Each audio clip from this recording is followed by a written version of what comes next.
do partido Missão, além de cofundador do Movimento Brasil Livre, Renan Santos.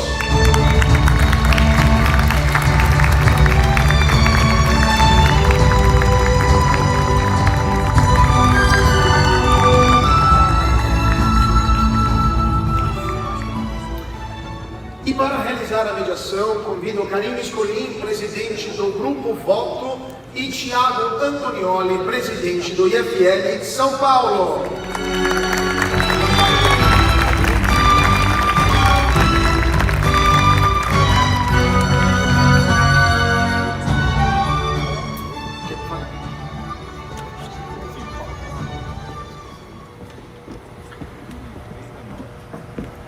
Bom dia novamente ao público. Karen, candidato Renan, obrigado pela presença de todos. Antes de passarmos às perguntas, eu reforço, convidamos os 5 candidatos à presidência com maior intenção de votos nas pesquisas, visando abrir um espaço de confronto de ideias e dando a mesma visibilidade a todos. 2 desses candidatos optaram por não participar do evento de hoje, sendo Flávio Bolsonaro do PL e o atual presidente Lula do PT.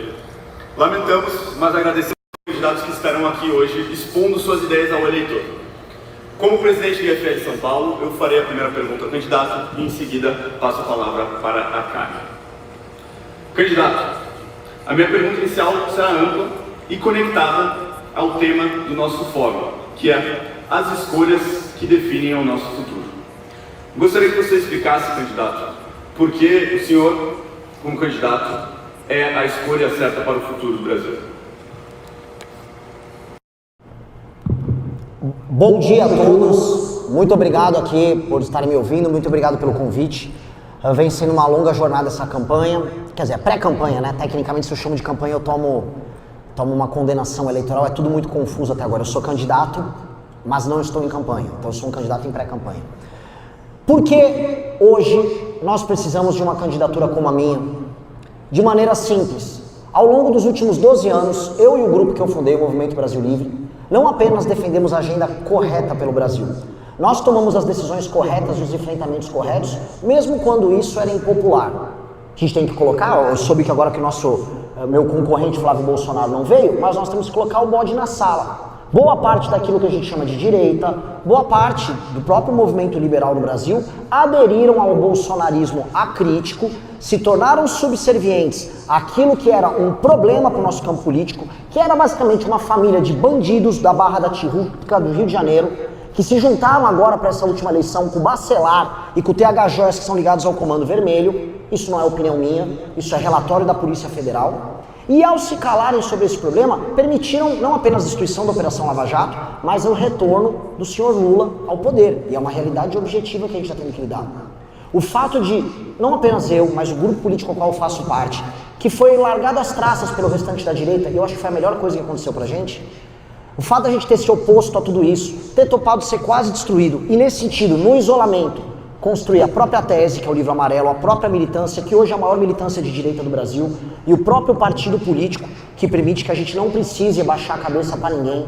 Eu não preciso, se for criticar Flávio e Lula, baixar a cabeça para ninguém no partido, porque o partido inteiro concorda com a mesma linha. Ao estabelecer liderança, e essa liderança ser qualificada por um sistema de valores que a gente não tem vergonha de esconder, isso permite que eu participe do debate público e traga soluções para ele de maneira transparente e honesta, e que isso cative e apaixone. Hoje é muito paradoxal que eu estou em terceiro na maior parte das pesquisas e em outros eu estou em quarto. Mas faço isso com muito menos recursos que os demais e com uma militância muito mais quente, muito mais ativa. Por que há esse recorde de uma militância mais jovem, mais quente, mais ativa conosco, sendo que os demais não têm? O que nós fizemos que os outros não fizeram?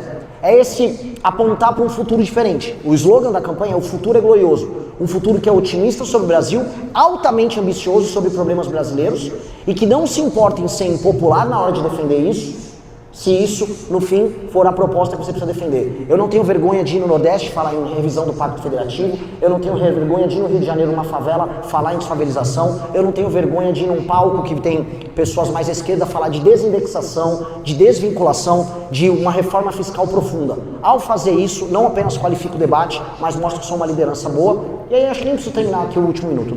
Acho que isso me torna um líder melhor para enfrentar esses problemas.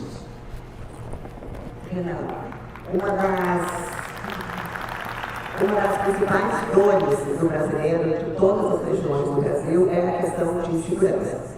Uma das suas principais bandeiras é justamente o combate ao crime organizado. E hoje sabe-se que organizações como o PCC, Comando Vermelho, estão enraizadas em todos os setores da sociedade, inclusive na política. Como tu pretendes transformar o teu projeto de combate ao crime organizado em ação real, sendo que isso precisa uma mobilização e uma articulação também com os outros partidos políticos? Óbvio que vai precisar, e a boa notícia é que, estranhamente, durante o governo Lula, veja só o que eu vou colocar aqui, é uma provocação que a gente tem que fazer no campo da direita. Mais leis de combate ao crime organizado passaram na maldição do governo Lula, que é um governo pró-crime, do que no governo anterior, que supostamente era um governo de combate ao crime. Mais leis passaram, porque este Congresso inclui o Centrão, já entenderam que esta é a grande preocupação do brasileiro, e o Congresso fez maioria para passar inclusive PEC. Projetos de lei e PEC passaram com aumento de pena. O nosso deputado federal do Partido Missão, Kim Kataguiri, passou um projeto agora de aumento de pena para roubo, furto e receptação de celulares. E a gente sabe que boa parte do crime que faz com que a pessoa tenha medo de sair na rua é o roubo de celular. Inclusive, já por conta da mudança da legislação, já está tendo um reordenamento para você ver como é que o crime funciona.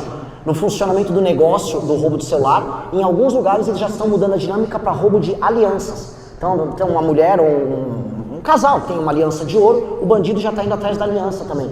Por quê? Porque ele já está tendo que se adaptar a uma circunstância nova, mas isso são projetos de lei que passaram agora, mesmo no governo do PT. Pois bem, o governo nosso não acredito que terá dificuldades em passar projetos de lei de aumento de pena, de alteração na lei de execução penal, para que a gente acabe com a maldita progressão de pena como ela acontece hoje, para que a gente possa enfrentar e destruir o crime violento. Então essa parte do Congresso, não creio que seja o maior dos problemas. O grande desafio é, passar um estado de defesa e uma garantia da lei e da ordem em locais específicos, não em todo o território nacional, para que você possa fazer a reocupação de territórios. Eu estou falando aqui do modelo do Comando Vermelho, que é o modelo de ocupação horizontal de territórios, para a gente reocupar o território, pegar, prender, entrar em conflito se necessário, matar alguém se necessário, faz parte do jogo. Se não se entregar, vai ter que encontrar o papai do céu ali. E no enfrentamento, aí sim, a uma organização como o PCC, você vai ter que utilizar órgãos como COAF, Polícia Federal, articulação com os estados, Forças Armadas, porque é uma coisa mais complexa. Quando a gente fala só da operação que o PCC tem, de pegar a droga que entra pela Bolívia, uma parte dela também entra lá pela selva amazônica. Você está falando em uma rota que passa no Mato Grosso do Sul, passa por estado de São Paulo, entra, por exemplo, em portos secos, ou inclusive lugares que tem produção de café, porque a cocaína ela tem uma densidade similar do café. Ali daqueles contêineres vão para o Porto de Santos. Uma parte da droga precisa ser processada também na Baixada Santista, por isso que o PCC ocupa os morros da Baixada Santista. Colocam essa droga no barco, esse barco é embarcado para Roterdã, na Holanda. Vejam quantos elementos nós precisamos. Aí não é só ocupação territorial, é parceria com outras nações, trabalho de fronteira usando Forças Armadas. Também colocar uma intervenção no Porto de Santos, então no Porto de Santos, Porto de Paranaguá vão precisar de intervenção federal. Muito possivelmente o Porto de Pecém lá no Ceará também vai precisar, porque o Comando Vermelho está cercando o Porto de Pecém. Então a gente está falando de uma série de ações articuladas que a gente vai precisar, maioria para passar um estado de defesa e uma GLO, mas também vamos precisar de articulação com os governadores. Governador que cooperar, eu quero dar os louros todos da vitória para ele. Cheguei a conversar com candidatos ao governo que não me apoiam, mas falaram, vai ser uma delícia trabalhar com vocês nisso. Eu falei, você fique com os louros da destruição do crime. Eu compartilho isso com você com a maior tranquilidade. Agora, governadores, vou dar um exemplo, vou dar um exemplo, Jerônimo, que são, de maneira clara, lenientes, para dizer o mínimo, com o crime. Aí, se for necessário fazer uma intervenção no próprio estado deles, assim o faremos. Inclusive um estado como o Rio de Janeiro, cuja classe política já foi alvo dessa infiltração que você citou, eventualmente o estado do Rio de Janeiro, uma das primeiras decisões que vão precisar ser feitas é uma intervenção no próprio estado do Rio de Janeiro, local em que a política está completamente infiltrada pelo crime organizado. Muito bem. Candidato, nós estamos aqui no 13º Fórum Caminhos da Liberdade. E o presidente da República também é um guardião da ordem constitucional. Como o senhor pretende, no eventual governo, garantir que as liberdades individuais e coletivas, especialmente a liberdade de opinião dos brasileiros, sejam garantidas? O Brasil vem passando por um enfrentamento, sendo tocado especialmente pela Suprema Corte, à liberdade de expressão. Há essa equiparação histérica que vem sendo feita com injúria racial para qualquer coisa. Então aí, qualquer coisa vira transfobia, qualquer coisa é racismo, qualquer coisa... Agora tem a lei da misoginia. E todos esses elementos são apenas tentativas de restrição ao discurso livre, ao debate livre, usando uma espécie de histeria e pânico moral. Eu reparei nisso agora no debate público na TV, até dei uma entrevista para a imprensa interessante. Há uma discussão sobre violência contra a mulher que é necessária. Há uma discussão sobre feminicídio que é necessária. Há um enfrentamento a isso que é necessário. Morre coisa de 1.400 mulheres por feminicídio, nessa qualificação que foi feita por ano. Agora morre um número bem maior de crianças. O infanticídio é muito superior. 12% dos homicídios que acontecem no Brasil são infanticídios, morte de crianças e adolescentes. 4% são feminicídios. Por que fala-se mais? Porque você atrela agora uma política, bem clara no Congresso Nacional, de censura baseada nisso. Alguns anos atrás foi o Black Lives Matter. Esqueceram agora os negros, era vidas negras importam. Aí, vidas negras importam, tudo é injúria racial, tudo é imprescritível, você tem que ser preso se você falar algo que possa ser considerado inadequado. Agora esqueceram os negros, porque eles já passaram a censura nisso. Agora estão usando as mulheres como uma vítima para censura. O que eu quero é mulher andando segura, matando bandido. Eu quero que eles precisam matar o bandido, pegar o agressor na casa, isso precisa ser resolvido. Agora, a propaganda que é criada para justificar a censura, isso o presidente da República e o Congresso tem que ter a sensibilidade de enfrentar. E sobre o STF não tem que passar por cima de matéria legislada. Eles não podem ficar fazendo essas equiparações à injúria racial, como hoje a gente vem vendo na Suprema Corte, de modo a gerar essa censura erga omnes contra todo mundo. Então, isso terá que ser coibido e vai ter que ser de duas maneiras. Eventualmente passando um marco legal, reforçando a liberdade de expressão no Brasil, por mais redundante que isso seja. E 2, as nomeações dos próximos ministros do STF. O próximo presidente da República terá 4 nomeações, muito provavelmente, porque dificilmente Lula vai nomear alguém ainda esse ano. Então, com 4 nomeações, com a presença do ministro André Mendonça, eventualmente a própria manutenção do fluxo ali, permitirá uma geração de uma maioria, e uma maioria mais republicana, para que a gente possa estabilizar isso. Muito bem. Candidato, o Brasil tem um Estado pouco eficiente, pesado e pode ser até mofado em alguns setores. Qual que será o seu modelo de governança principal, sua principal bandeira de governança e gestão para reduzir o tamanho do Estado e trazer um pouco mais de eficiência? Nós vamos começar primeiro mexendo na parte fiscal e na gestão dos gastos. Porque antes de tudo a gente tem uma crise fiscal, antes de eu poder sequer mexer na máquina com uma reforma administrativa.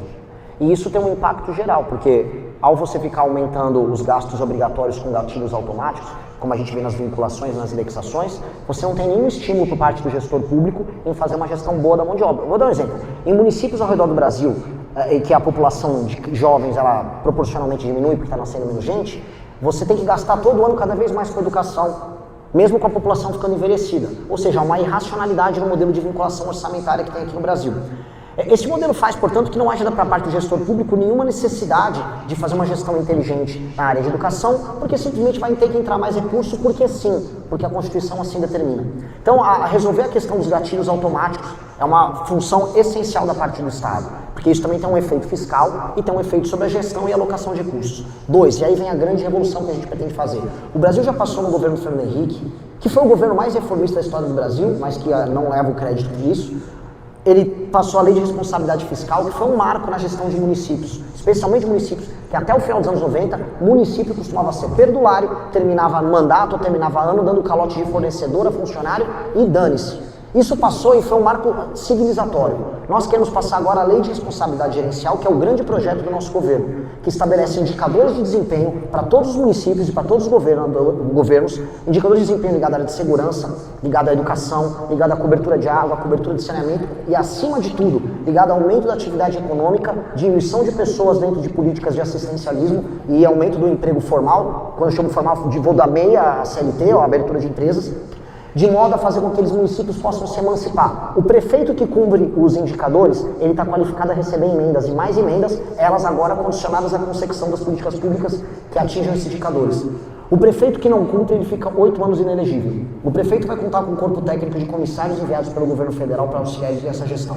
O fundo partidário e o fundo eleitoral passam a ser condicionados pelo número de indicadores obtidos pelo prefeito, que vai credenciar ele com pontos. Esses pontos vão ser ponderados pelo tamanho do município e multiplicados pelo número de municípios que esse partido administra. E aí sim, o fundo partidário eleitoral pode ser condicionados a desempenho prático, metrificável, racional, e as pessoas vão conseguir se sentir na ponta, e não mais pelo número de deputados federais eleitos, que faz com que a gente vive essa hiltonização da política, ou essa tiriricação da política. A gente muda o sistema de incentivos e recompensas, e inclusive de punição, para dentro da política. Com isso, a gente consegue colocar a máquina pública, especialmente os municípios, o Brasil tem mais de 5 mil municípios, orientados para o desempenho. Hoje eles não são orientados para o desempenho. Eu rodei todo o Brasil, eu tive o prazer de rodar a maior parte dos estados, especialmente as regiões mais pobres. E o que mais tem é município contratando gente para fazer porcaria nenhuma, não entregando nada de resultado para as pessoas, com nenhuma obrigação de nada, porque o prefeito não tem obrigação de fazer nada. O prefeito hoje é um mero executor de emenda. O prefeito passa o ano inteiro com o pires na mão, aguentando entrar uma emenda para inaugurar a droga de uma praça superfaturada com uma construtora amiga dele, do deputado dele, que ele vai separar 30%, bota no bolso, um pedaço ele paga a amante, outro pedaço ele guarda para a próxima eleição para fazer o compra de volta da própria população. Essa é a lógica do Brasil, e a isso nós, igual um bando de maluco, damos o nome de democracia. Ah, isso é a democracia. Tem porcaria nenhuma de democracia aí, isso é um regime farsesco, falsificado, que não é nem ideológico. Não é nem é da esquerda, é da direita, é um regime do centrão, é um regime baseado na pobreza. E a gente vai resolver isso qualificando a administração pública, qualificando a gestão, entregando pontos e benefícios para partidos e políticos que performam e punição, como tirar direitos políticos de gestores públicos que não entregam esses indicadores. Essa é a grande revolução que a gente vai fazer na gestão do Brasil.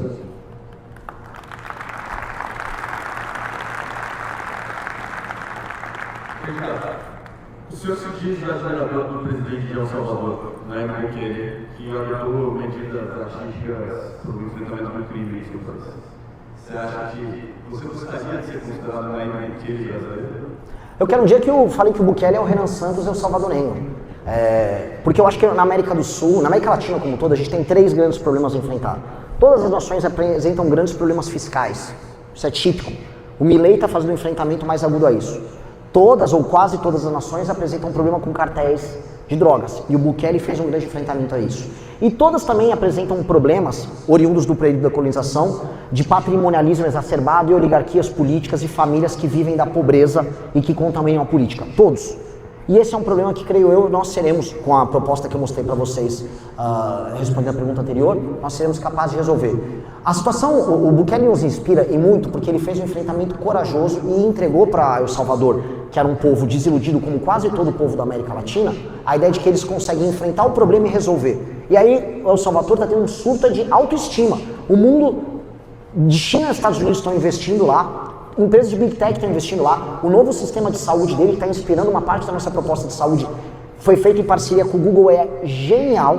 Ou seja, ele está se tornando um gestor público para muito além da questão da segurança pública. Mas ele teve que enfrentar de maneira excepcional uma situação de excepcionalidade, que era viver num país que é um narco-estado. Você não vai derrotar um narco-estado adotando políticas convencionais. Eu não vou poder chegar pro DOCA, o Urso, que é o líder do Comando Vermelho, hoje de campo, lá que culpa o Morro do Alemão, e falar, não, você vai ter um juiz de garantias. Não, DOCA, você vai ter progressão de pena. Isso é papo de maluco, isso é papo de gente doida, xarope, e isso vai ter que ser enfrentado. O Comando Vermelho se prepara para a guerra. Ele está usando técnicas que estão sendo utilizadas na guerra da Ucrânia já para a ocupação de território lá no Rio de Janeiro. Nós vamos ter que declarar guerra ao Comando Vermelho. Nós vamos ter que declarar guerra ao PCC. O que vai nos diferenciar é que é o seguinte, El Salvador não tinha um cartel do porte, do tamanho e da complexidade do PCC. O Noboa, no Equador, tentou fazer uma transposição do método Bukele para o Equador. Só que o Equador tem o Los Lobos, que é uma facção, que não digo que é um PCC, mas ela é mais complexa. E aí ele começou a bater na parede, porque nessa complexidade ele precisava de outros elementos que ele não podia aprender com o Salvador, porque a situação do Salvador era diferente. O nosso enfrentamento, por exemplo, ao PCC, necessariamente é diferente. A situação brasileira vai ser diferente disso. Agora, para a política de reocupação de território, destruição de gangue, que faz aquela ocupação cruel em favelas e cidades pequenas, vai ser muito parecido com o Salvador. Agora, candidato, 4 minutos das suas considerações finais. Eu acho o seguinte, Nós estamos lenhados. O Brasil passa uma crise absurda de liderança. E essa crise de liderança, ela é total e completa culpa nossa. Total e completa culpa. Aqui eu estou num lugar que é um Instituto de Formação de Líderes. Eu já falei também na Faria Lima, eu falei com o pessoal do agro, eu já falei com industriais, eu já falei com todo mundo que em um país saudável estaria ocupando posições de poder de maneira mais natural. A real, vocês estão aqui no Instituto de Formação de Líderes, no evento que fala de liberdade e liderança, mas vocês lideram muito pouco. Qualquer político vagabundo do Amapá manda mais do que vocês, seus pais e os políticos que você votam. Vocês são só um burro de carga desses caras. E ao invés da gente todo mundo se unir num projeto que faça um takeover, que tire o poder deles e entregue o poder para quem é produtivo, o Brasil, em grande parte, se ilude com a farsa bolsonarista, que é a nossa droga, que é a droga que ilude o Brasil produtivo. O lado de lá, que é um misto de PT com Centrão, ele está muito bem organizado. Os estados do Nordeste, os estados da região Norte são administrados por uma coalizão. Tem coalizão mais clara sobre isso que o Barbalho, no Pará, que é o patrimonialismo mais velho misturado com o discurso de esquerda. Eles fazem uma cópia, andam com ambientalistas e ao mesmo tempo desviam dinheiro para a família que administra isso. Isso representa esse modelo que nos administra e que nós somos escravos e no fim não lideramos nada. O que eu proponho com a nossa candidatura é trocar, inverter os papéis e entender que nós temos um papel histórico de entregar o poder para quem trabalha e produz. E é sim uma guerra e sim nós temos muito pouco tempo. A pior coisa numa guerra é ficar numa ilusão. Se na guerra contra o crime organizado a ilusão é achar que o Comando Vermelho eu vou atuar como é proposto por parte do jornalismo, de maneira olímpica, de maneira bacana, atendendo a todos os preceitos que eles consideram corretos dentro dos princípios basilares dos direitos humanos pós-88 aqui no Brasil, isso é ilusão. Outra ilusão é achar que Flávio Bolsonaro ou pessoas que puxaram o saco do bolsonarismo nos últimos anos estão interessados em algo além de negócios ou voto fácil falando as coisas fáceis para o eleitor, que é o que está acontecendo no Brasil. Estamos refém de um Lula que está em primeiro nas pesquisas e do outro lado de um farsante, de uma família de farsantes que enganou o Brasil produtivo e que levou o voto do Brasil produtivo por todos esses anos. E com todo respeito, porque eu não vim aqui também para fazer amigos, eu vim aqui para falar o que eu penso. Grande parte da elite empresarial brasileira achou bacana, achou legal e se calou. O meu grupo político quase acabou por fazer o que tinha que ser feito. Eu tenho muito orgulho de ser hoje o único dos candidatos livre para falar o que eu acho deles, livre para enfrentar Lula e Bolsonaro, livre para liderar a nova geração e livre para ir construir um projeto que entregue de verdade o poder para o Brasil produtivo contra os maiores inimigos nossos, que eu volto a colocar, é o Brasil não institucional, o Brasil do crime e hoje o Brasil do like. O Brasil do like fácil, o Brasil do voto burro, do voto besta, do olha aí a hipocrisia da esquerda, que leva o like, que engana, que seduz, que pega o voto dos mais velhos e faz os mais velhos acharem que estão numa luta contra o comunismo, quando ele está sendo roubado mesmo pelo Barbalho, pelo Alcolumbre, quando ele é administrado pelo Hugo Mota, de Patos, na Paraíba, que faz esquema com a Infraero. Eu não consigo aceitar isso. Só que a gente tem que tomar as decisões difíceis. Porque se quer ser livre, se quer ter liberdade, tem que ter, antes de tudo, coragem. E por vezes, coragem demanda ser impopular. Eu sempre falo, a voz do povo não é a voz de Deus. A voz de Deus é a voz dos corajosos. E coragem, às vezes, se expressa em ser impopular e nadar contra a corrente. E esse é um alerta que eu faço. Se enquanto a gente fica sendo tolerante com gente que não merece tolerância, com gente que não vai em debate, como o senhor Flávio Bolsonaro, que não veio aqui apresentar as ideias, enquanto a gente achar que não faz parte do mesmo campo, a gente vai se lenhar e vai continuar perdendo. Então isso aqui é um convite para participar de uma aventura? Claro, adoraria ter o apoio de todos vocês, mas acima de tudo é um alerta. Um alerta que se continuar repetindo as mesmas estratégias, vamos todos nos ferrar. Muito obrigado.